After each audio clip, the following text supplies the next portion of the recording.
Okay, so now we have successfully implemented the sign in with Google function. So now what we need to do next is to call this function from the auth service. And in order to do that, I'm going to go to the auth service class, and right here I will just write the implementation to call the class and then call the function. They will not check for some response. So I'm going to take this string that I'm returning here, which is actually a success message. That is, if the response from Google is successful, they will navigate the user straight to the home page. Okay. So I'll go back to my auth page and just call this class, which is auth class dot sign in with Google.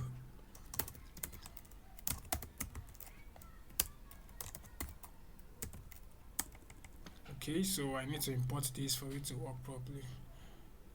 Alright.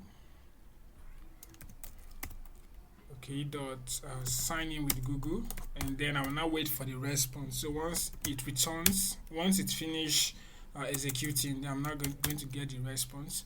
So here I'm going to check if the value, so if the value that was returned is equal to, if the value is equal to success, which is what I'm going to return here from this other class. So if it's equal to success, then I will just navigate the user to the home page. Okay, that means he or she is successfully authenticated. So I'm going to navigate them to the home page using the normal navigator. Okay, so in order to write all this stuff from afresh, I'm going to copy, go to my splash screen and copy this stuff. Okay, so let's just copy this. Alright, so I'm just trying to be fast with this stuff. And okay, so we are going to navigate to the home page. But if there is any error, let's say if this returned, if the response is not equal to success, then we are just going to show a snack bar, more like an error snack bar. So you can use your scaffold message. So just forget about this text that is showing red because we are not currently writing text. But I can just, okay, let me just comment the code. Okay, so to just get rid of that stuff of art. But before that, I'm going to do a hot restart, and once it shows and then navigates us to the home screen, then we're going to continue from there. So I'm going to click on this button, okay, and it should pop up, bring out the dialog. Okay, yeah, so we have this choose an account to continue to Firebase to do app. So whatever your app is, that's what is going to be here. That's the name of your application, so that's what is going to be here. So I'm going to select one of my accounts. Let me use this one, and platform exception. Okay, so why is that? And platform exception, sign in, API response. No, okay, sorry, my bad.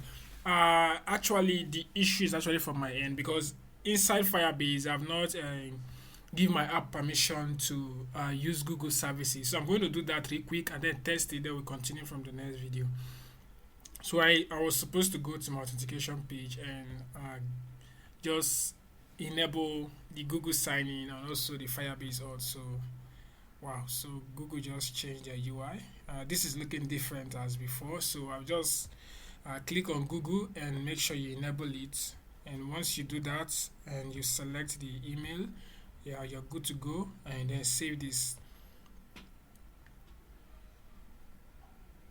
Okay, just give it some few minutes. It should be done. Alright, so Google is currently enabled. So I don't think there's any other one we need to enable again. No, I don't think. Yeah, we've already done the sign-in method, which is Google. I believe, yeah. And if you want to add a new provider, you can click there to add for email, for Facebook, and the rest. Okay, so now we are done with that part. Let's go back to the project and just play this stuff. Okay, bring up my app. So I'm just gonna play this stuff and do a hot restart again, and then try it out. So the outcome you're expecting is for us to, once we select the one of these accounts, we want to go to the home page. Okay, so I'm going to click this and let's see.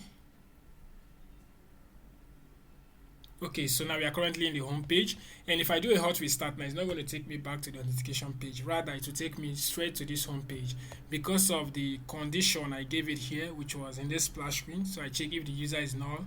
navigate. But now the user is not null, so we are currently going directly to the home page. All right. So in the next video, we are going to custom build our UI for the front end and the rest of it.